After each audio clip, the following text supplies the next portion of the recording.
Oke, sekarang kita masuk ke konsep modal kerja ya atau overview modal kerja. Slide saya sudah terlihat seperti ini? Sudah terlihat? Sudah, Pak. Sudah, Pak. Oke. Jadi ini adalah overview modal kerja atau bahasa Inggrisnya adalah working capital. Nah, ya, working capital itu adalah modal kerja. Kita akan ke konsep dulu. Sebenarnya nanti di chapter-chapter berikutnya akan kita jabarkan satu persatu bagaimana modal kerja itu dikelola. Jadi ini adalah overview atau pengenalan bagaimana kita mengelola, ya, memanage working capital atau modal kerja. Kenapa Pak working capital atau modal kerja itu harus kita kelola? Karena modal kerja itu jumlahnya besar. Di perusahaan manufaktur, modal kerja yang mana adalah aset lancar, ya, itu jumlahnya lebih dari setengahnya seluruh aset. Misal, aset sebagian aktiva ya 100 juta. Biasanya di perusahaan manufaktur itu modal kerja itu lebih dari 50 juta sendiri. Artinya kalau tidak dikelola dengan baik, maka uang yang sebesar itu akan sia-sia. Nanti kita akan ketahui apa sia-sianya. Bagaimana berbahayanya kalau tidak dikelola. Nah, sekarang working capital concept atau konsep modal kerja. Ya. Kalau konsep modal kerja, teman-teman harus tahu dulu bahwa modal kerja itu ada dua konsep. Yang pertama adalah modal kerja kotor, ya, modal kerja kotor. Yang kedua adalah modal kerja bersih. Dan ini sering sekali ditanyakan di ujian. Modal kerja kotor itu yang mana? Berapa jumlahnya? Modal kerja bersih itu yang mana? Berapa jumlahnya? Sekarang kita ke yang modal kerja kotor dulu. Yang dinamakan modal kerja kotor adalah seluruh aset lancar. Sekali lagi, modal kerja kotor itu adalah seluruh aset lancar. Sebenarnya aset lancar itu kan banyak, tapi nanti yang akan kita pelajari hanya dibagi beberapa pos saja. Tapi yang teman-teman perlu ingat, pokoknya aset lancar itu adalah modal kerja kotor. Tapi kalau kita berbicara mengenai modal kerja bersih, teman-teman harus mengurangi aset lancar ini dengan utang lancar. Karena apa? Karena teman-teman mau mengeluarkan aset-aset lancar yang bisa dipakai untuk membayar utang jangka pendek yang benar-benar lancar. Ya, jadi aset lancar kan teman-teman masih ingat ya konsep likuiditas ya. Likuiditas itu kan bagaimana kita membandingkan aset lancar dengan utang lancar. Kalau kita bandingkan dapatlah rasio likuiditas. Rasio likuiditas itu kan menunjukkan apa? Kemampuan perusahaan untuk menyelesaikan atau membayar kewajiban jangka pendek menggunakan aset lancarnya. Waktu kemarin kita juga mengenal namanya quick ratio. Quick ratio juga ada, kalau misalnya kita mau kait-kaitkan ini sama seperti gross working capital dengan net working capital. Kalau yang quick ratio kan kita ingin mengurangi dia dengan apa? Persediaan. Ya, kalau ini kita kurangi dengan aset utang lancar. Jadi kalau misalnya kita bahas modal kerja kotor, berarti semua yang ada di aset lancar itu modal kerja kotor. Tapi kalau modal kerja bersih, sekali lagi, teman-teman harus mengurangi aset lancar itu dengan total utang lancarnya. Nah, sebenarnya apa sih pengelolaan modal kerja atau working capital management? Teman-teman, kalau kita misalnya berbicara mengenai working capital management atau pengelolaan modal kerja, ya, yang dinamakan dengan pengelolaan modal kerja adalah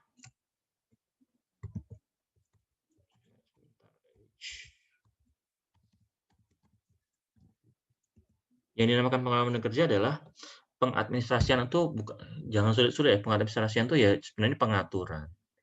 berapa jumlah aktiva lancar perusahaan, dan cara untuk mendanainya.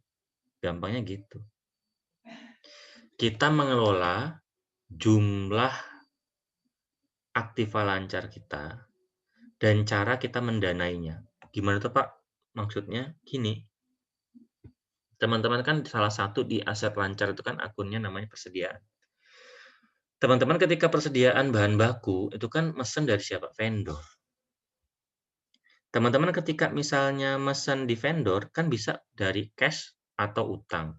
Kalau cash, iya kalau misalnya usaha kecil itu atau UMKM sampai menengah mungkin bisa cash, menengah pun jarang cash. Jadi biasanya dia adalah utang. Kita beli barang, wah, tak pesan sekian, nanti saya bayar satu bulan lagi. Nah, ketika kita ingin membeli persediaan, apakah kita menggunakan utang lancar, utang jangka pendek, atau utang jangka panjang? Nah, itulah maksud dari apa? Bagaimana mendanai aset lancar itu, atau bagaimana pendanaan aktiva lancar tersebut. Nih. Jadi kegiatannya itu dua kegiatannya. Apa? Satu adalah mengelola jumlah aktiva lancar, ya, satu itu. Oke. Dua apa? Dua adalah bagaimana mendanai nomor satu,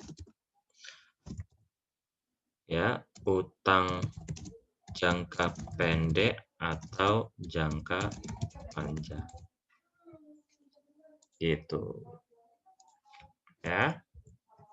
Jadi sebenarnya itu adalah kegiatan working capital management.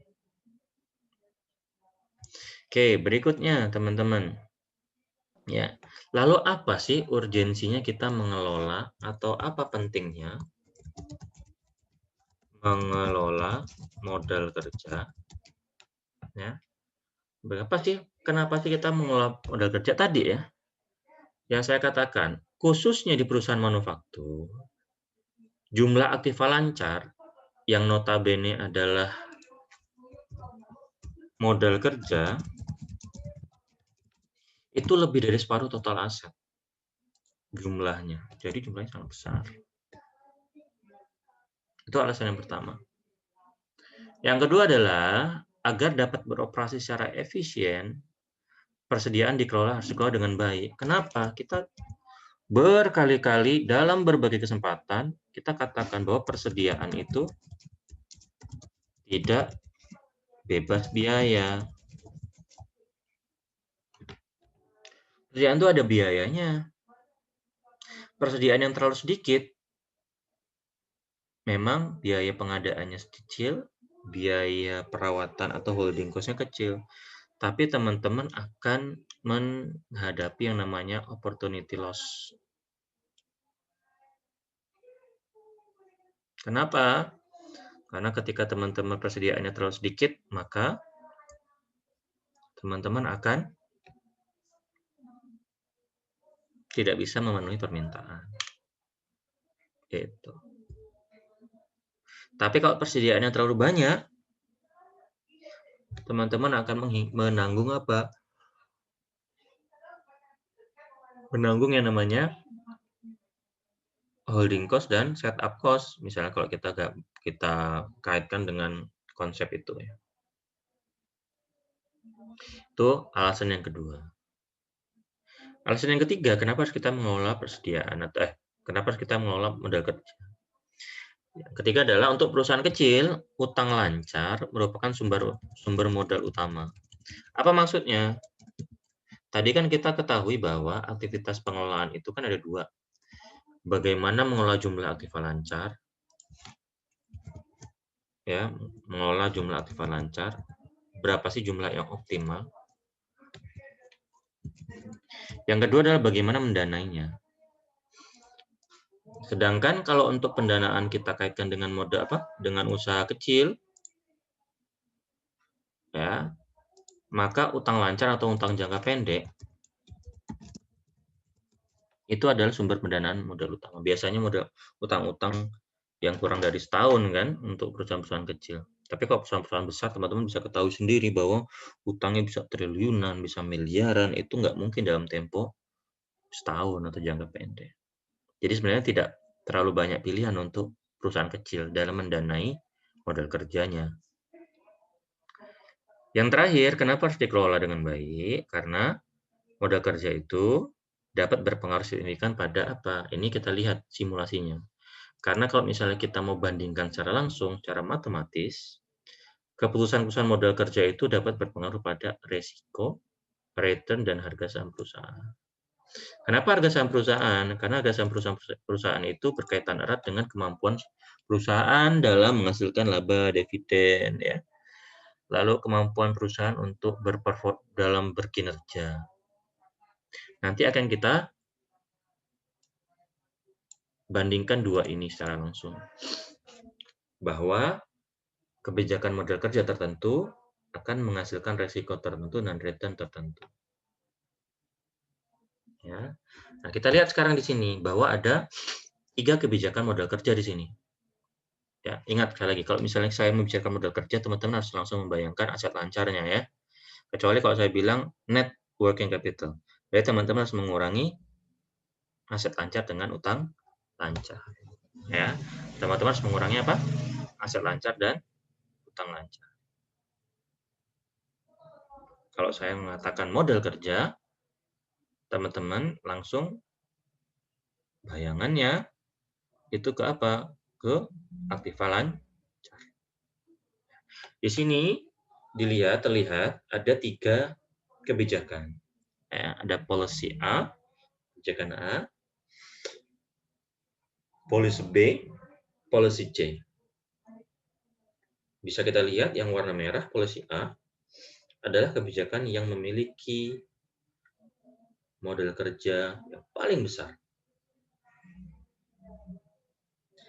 Yang policy C adalah kebijakan yang memiliki modal kerja yang di bawah, paling rendah. Lihat ya, ada tulisan apa? Current assets atau aset lancar modal kerja. Kalau yang policy B atau kebijakan B itu yang so-so, yang rata-rata, yang sedengan. Lebih tinggi dari C, tapi lebih rendah dari A. Ya, kalau misalnya kita kuantitatifkan bagaimana kebijakan A, B, dan C itu, saudara bisa lihat di simulasi saya yang di sini.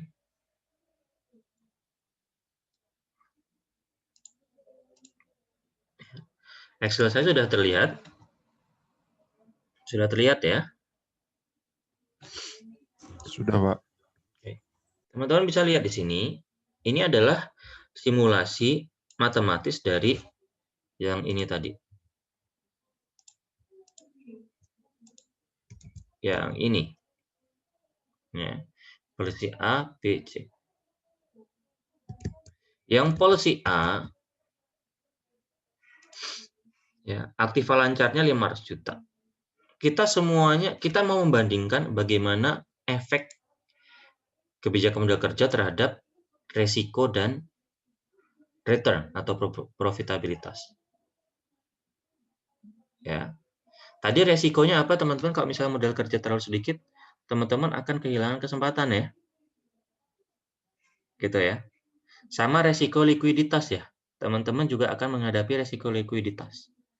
Apa tadi resiko likuiditas? Likuiditas itu kan adalah bagaimana kita bisa menutupi utang lancar dari aset lancar. Kalau aset lancar kita atau modal kerja kita besar, resikonya rendah atau resikonya tinggi? Resiko likuiditasnya rendah atau tinggi? Kalau misalnya modal kerjanya besar, ya AKA alias utang lancarnya, aktiva lancarnya besar, otomatis resiko untuk gagal bayar utang jangka pendek kecil. Kenapa? Karena kita punya aktiva lancar yang besar. Tapi kita punya beban profitabilitas yang rendah. Nanti kita lihat di sini ya. Ini semua keadaan ceteris paribus ya sama, kecuali aktiva lancar. Lihat ada kebijakan A. Oh, ini saya belum merubah. Kebijakan B. Ada kebijakan C. Semuanya memiliki data earning after tax 150 juta. Kebijakan B 150 juta. Kebijakan C earning after tax-nya 110 juta. Ya, kebijakan A, B, dan C juga memiliki utang lancar yang sama nih. Utang lancarnya 150 juta untuk yang A, yang B utang lancarnya 150 juta, yang C utang lancarnya 150 juta. UL itu utang lancar ya. UL adalah utang lancar atau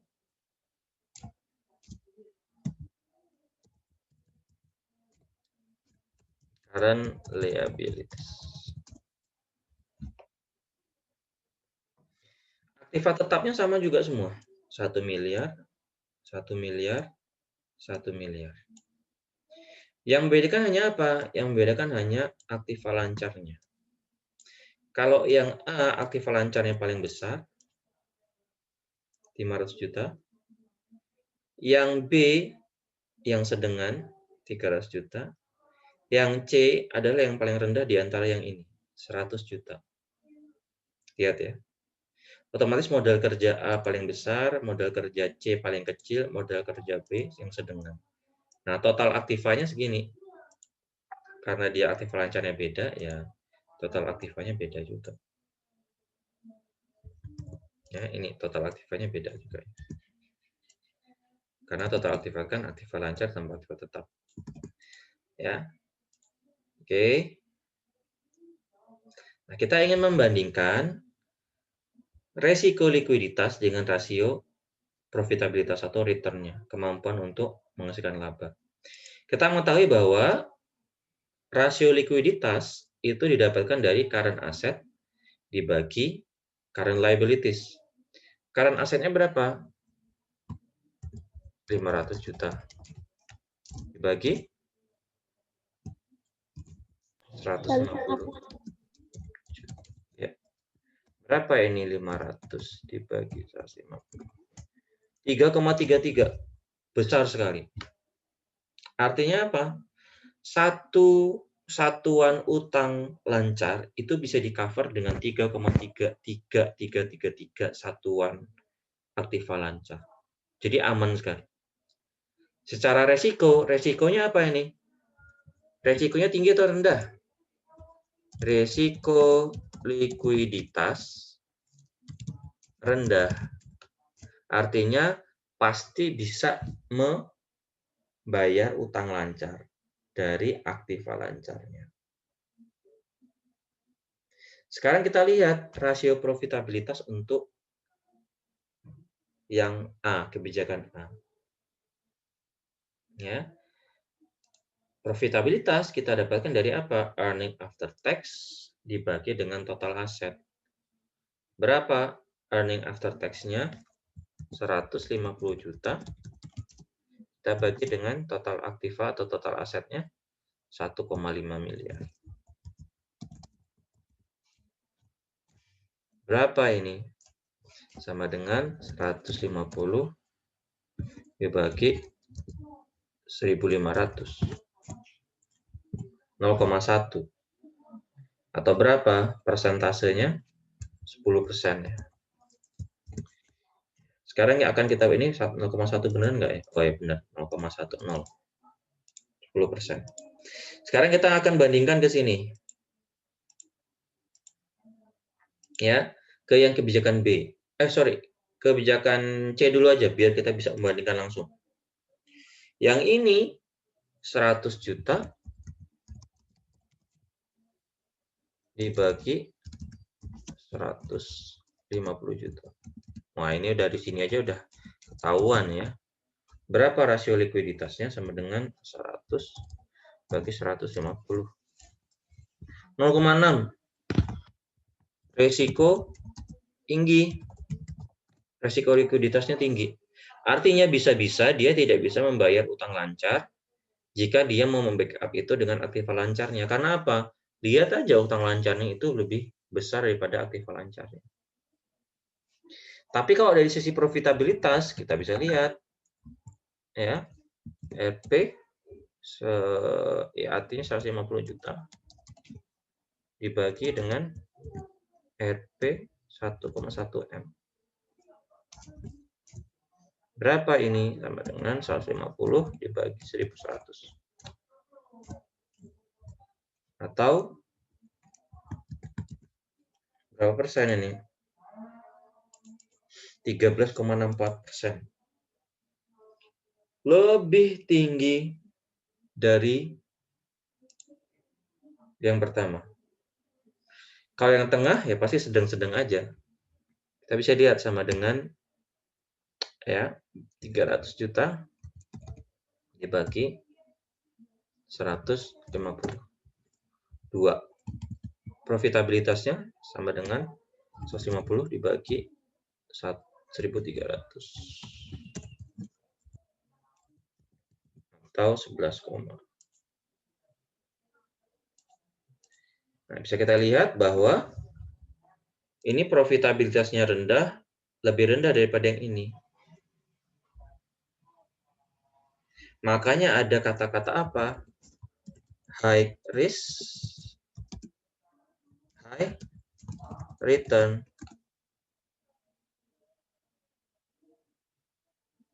Resikonya tinggi, tapi tingkat profitabilitasnya juga lebih tinggi. Nah, kita bisa ketahui bahwa untuk kebijakan A itu adalah tipe kebijakan yang apa? Konservatif. Maksudnya apa? Cari aman. Kalau yang C itu tipe kebijakan yang apa namanya? Tipe kebijakan yang agresif.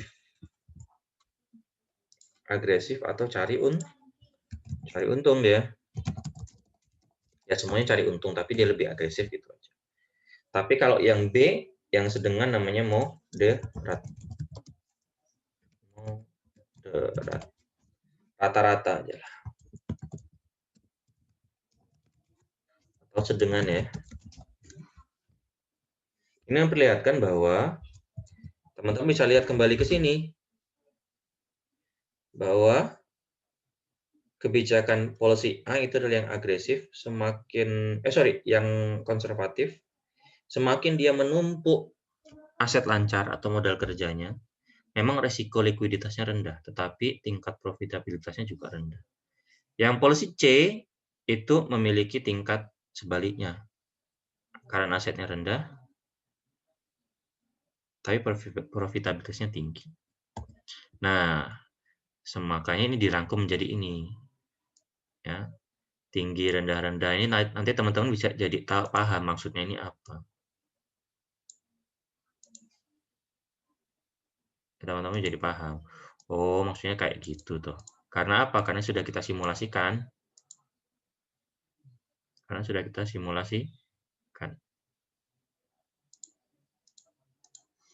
Gitu.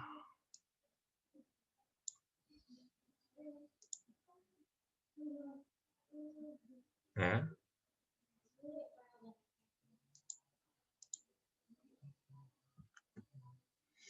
Nah, kesimpulannya apa teman-teman? Kesimpulannya adalah profitabilitas ini tipe. Profitabilitas berbanding terbalik dengan likuiditas. Artinya apa? Kalau profitabilitasnya rendah, likuiditasnya rendah. Kalau profitabilitasnya tinggi, likuiditasnya rendah. Kalau profitabilitasnya rendah, likuiditasnya tinggi. Berikutnya, profitabilitas bergerak searah dengan resiko. Artinya apa? Semakin resikonya tinggi, maka profitabilitasnya semakin tinggi. Bergerak searah. Searah itu artinya apa? Semakin tinggi resiko, profitabilitasnya semakin tinggi. Resiko apa tadi? Resiko likuiditas. Ya. Sedangkan yang pertama tadi apa? Profitabilitas berbanding terbalik dengan likuiditas. Kalau kita mau cari aman likuiditas, profitabilitasnya nggak bisa kita boost, kita nggak bisa tingkatkan.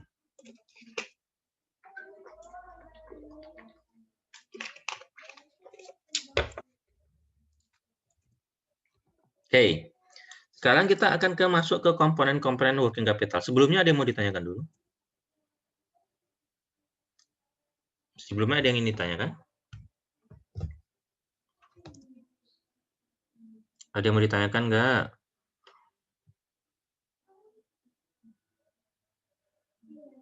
Lanjut. Lanjut aja, Pak. Ya.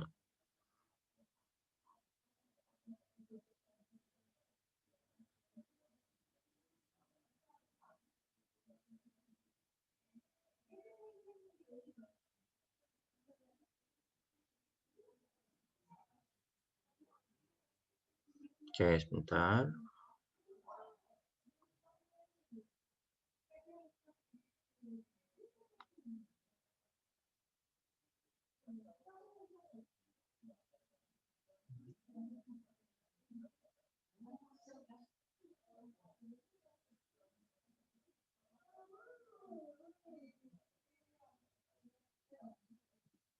Oke.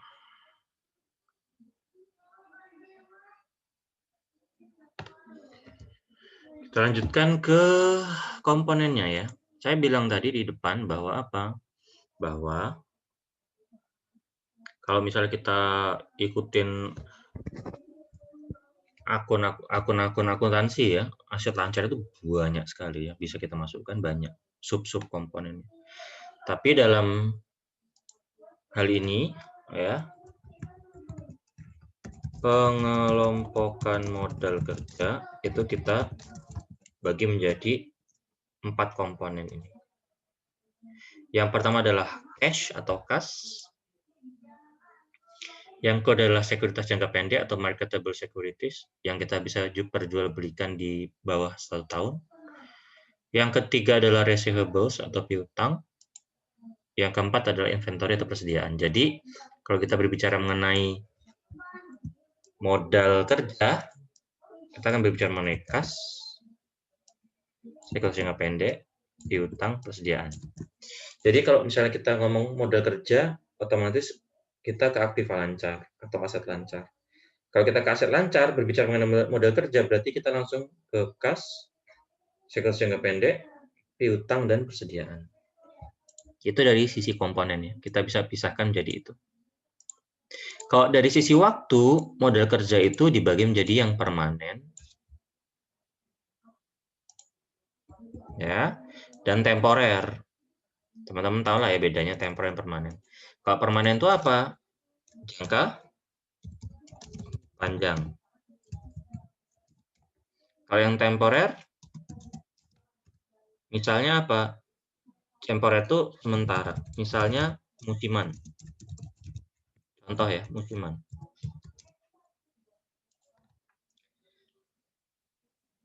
Dari sisi yang permanen yang jangka panjang, modal kerja minimal yang harus ada di perusahaan agar kegiatan operasional sehari-hari itu sudah berjalan lancar.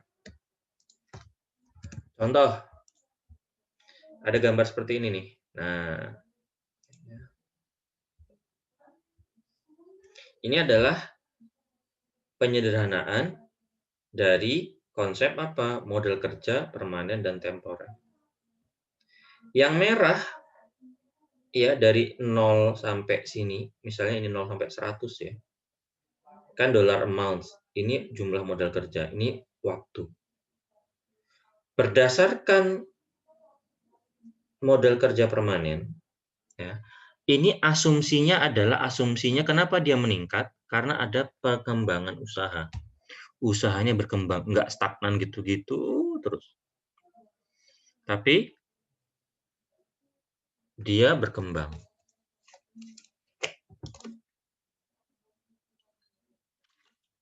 Sekali lagi, ya, modal kerjanya apa? Yang permanen, kenapa dia ada kenaikan sedikit? Karena dia ada asumsi usahanya berkembang. Contoh, teman-teman kalau usaha atau dagang orang jualan warung Padang, warung nasi Padang, ya, rumah makan Padang, baik itu misalnya Embun Pagi, Sederhana, apa namanya lagi, Caniago kalau di selatan UPN itu, lalu misalnya ada Duta Minang, dia akan punya sejumlah uang tertentu yang dia pegang jumlahnya segitu terus agar apa? Usaha sehari-hari itu jalan.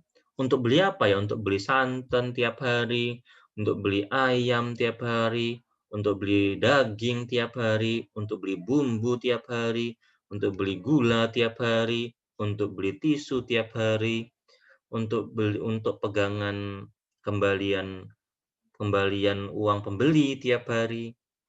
Misalnya dia tetapkan modal kerjaku permanen adalah 5 juta.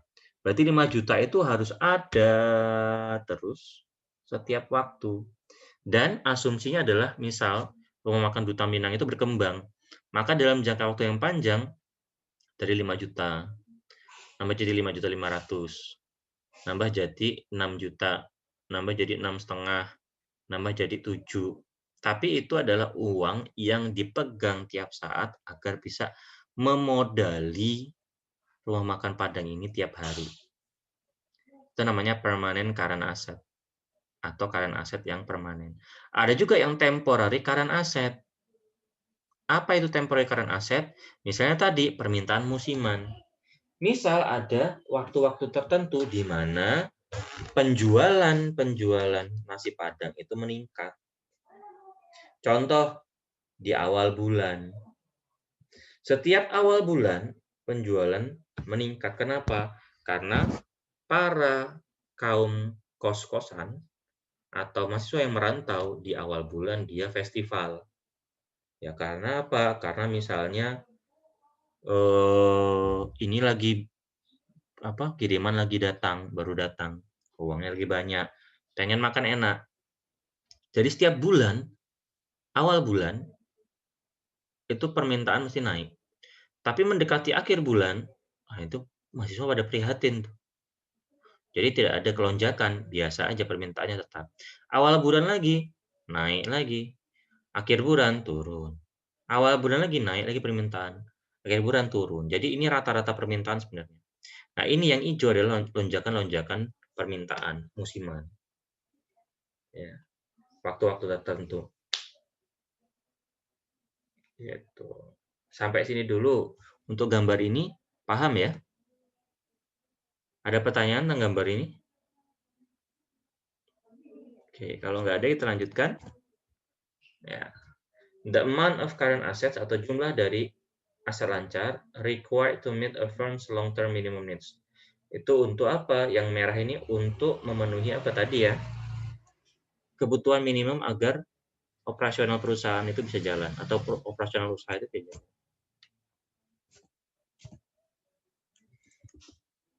Nah, oke. Tadi kan kita sudah mengetahui ada 3 pendekatan ya tentang jumlah modal kerja. Sekali lagi, jumlah modal kerja. Kalau yang jumlah modal kerja, saya lupa tadi ngasih tahu bahwa kalau ada pertanyaan, Pak, yang tadi kan ini yang A konservatif, B yang moderat, C yang agresif. Yang paling baik yang mana, Pak? Jawabannya nggak ada yang pasti. Kenapa, Pak? Karena itu tergantung pribadi masing-masing. Dari manajer keuangan atau orang yang mengelola modal kerja. Kalau dia orangnya risk seeker, otomatis dia yang agresif. Tapi kalau dia yang risk averse atau orangnya yang tadi cari aman, maka dia yang konservatif. Ya, jadi kalau ditanya mana modal kerja baik-baik, nggak ada. Tergantung sama orangnya. Ya, tergantung sama. Oke. Sekarang kita lanjut ke aktivitas yang kedua. Sekali lagi, aktivitas yang pertama adalah mengelola jumlah aktiva. Yang kedua adalah bagaimana mendanainya. Nah, sekarang kita ke pendanaan modal kerja. Pendanaan modal kerja itu juga ada 3. Kita yang 2 ini dulu. Kalau pendanaan konservatif itu penggunaan yang menggunakan pendanaan jangka panjang. Kalau konservatif. Contoh, Kenapa Pak orang konservatif itu menggunakan dana jangka panjang? Ya dia mendanai dana jangka pendek itu dengan utang jangka panjang, itu kan namanya cari aman banget ya. Kalau ini relatif menggunakan pendanaan jangka pendek.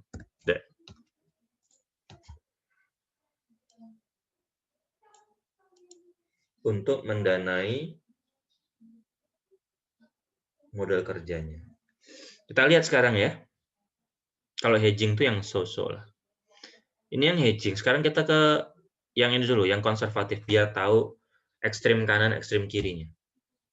Tadi ya, konservatif itu cari aman. Metode pendanaan dengan menggunakan sumber dana yang umurnya relatif lebih panjang dari umur investasinya. Contoh, teman-teman, kita balik ke rumah makan Padang ya. Rumah makan Padang itu misalnya dia investasi beli panci Happy Call. Panci Happy Call tuh yang anti lengket itu paling mahal misalnya berapa? Nyampe nggak jutaan? Ratusan ribu ya misalnya. Ratusan ribu. Kalau ratusan ribu, itu kan jumlah yang relatif kecil atau relatif besar? Kalau masih ratusan ribu, itu kita relatif kecil.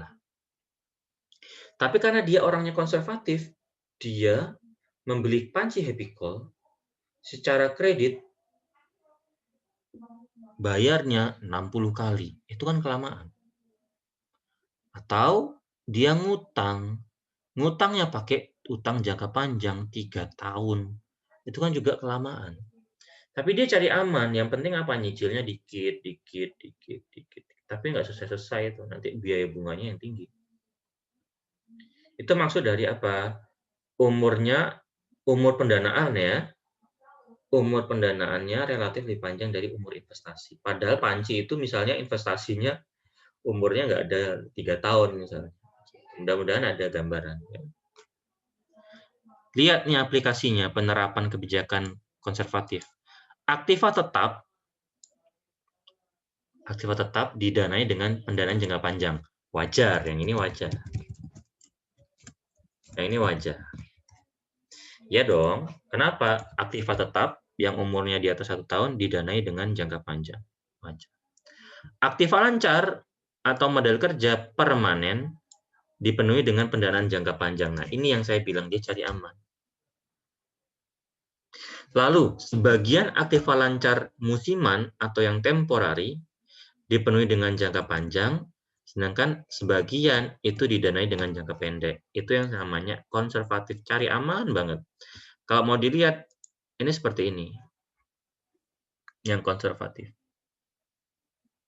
Kita bisa lihat, ini ya, yang hitam itu long term financing. Kalau yang fixed asset dipenuhi oleh long term financing, masih wajar. Nah ini, current asset, modal kerja yang permanen, dia juga danai dengan jangka panjang nih, dengan jangka panjang di sini. Ntar saya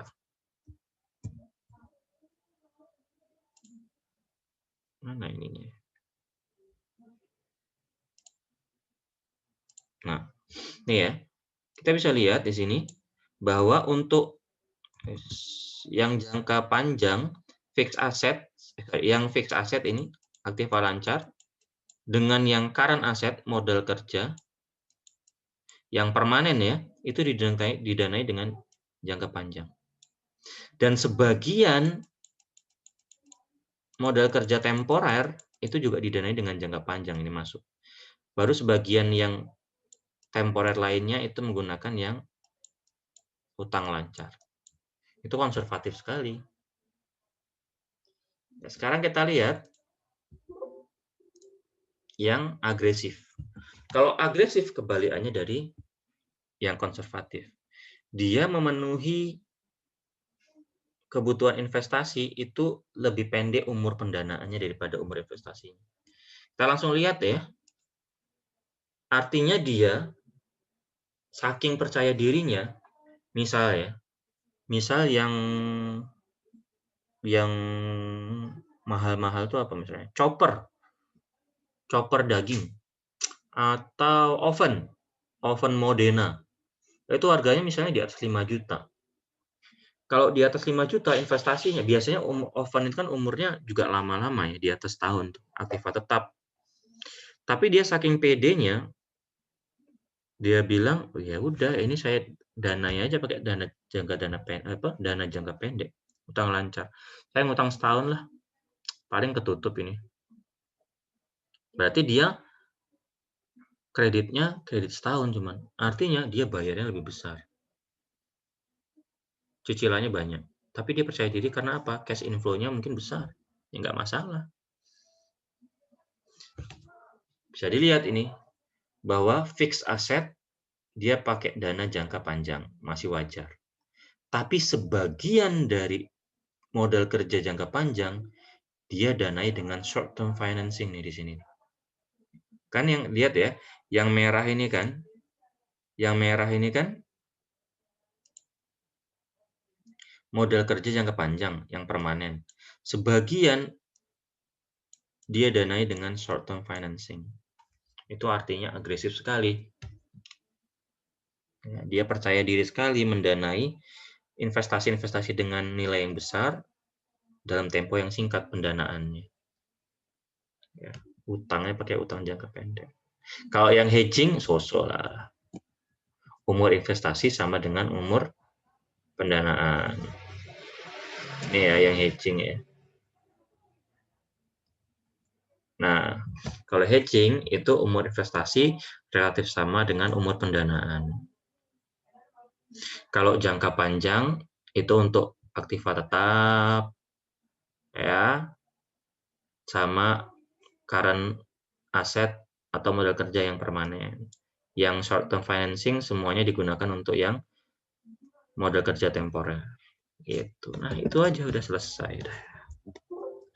Ada pertanyaan modal kerja? Modal kerja ada pertanyaan? Kalau tidak, kita ke kesimpulan. Ini ringkasannya ya. Yang sebelah kanan ini adalah financing maturity atau jangka waktu pendanaan. Ada utang jangka pendek atau utang lancar, ada utang jangka panjang. Kalau yang vertikal ini adalah umur aset. Kalau dia umur asetnya pendek, didanai dengan jangka pendek, ya dia moderat. Tapi kalau aset jangka pendek didanai dengan jangka panjang, berarti dia agresif atau konservatif? Konservatif. Kenapa? Karena dia mau maintain resiko yang rendah. Tapi profitability-nya juga rendah. Ingat bahwa high risk, high return. Low risk, low return. Sedangkan untuk long term aset, yang aset umurnya jangka panjang, itu punya dua kemungkinan pendanaan. Kalau dia didanai dengan short term, berarti dia orangnya agresif. Resikonya tinggi. Resiko apa? Ya resiko gagal bayar. Tapi profitability-nya juga tinggi. Kalau dia long term aset didanai dengan long term financing, ya dia moderat. Nah, sudah seharusnya. Itu saja. Ada pertanyaan sampai sini? Halo, sampai sini ada pertanyaan? Belum, Pak. Belum? Oke, kalau belum ada, saya cukupkan recordnya dulu. Sini. Sebelum saya record ya udah kan ya. Oke.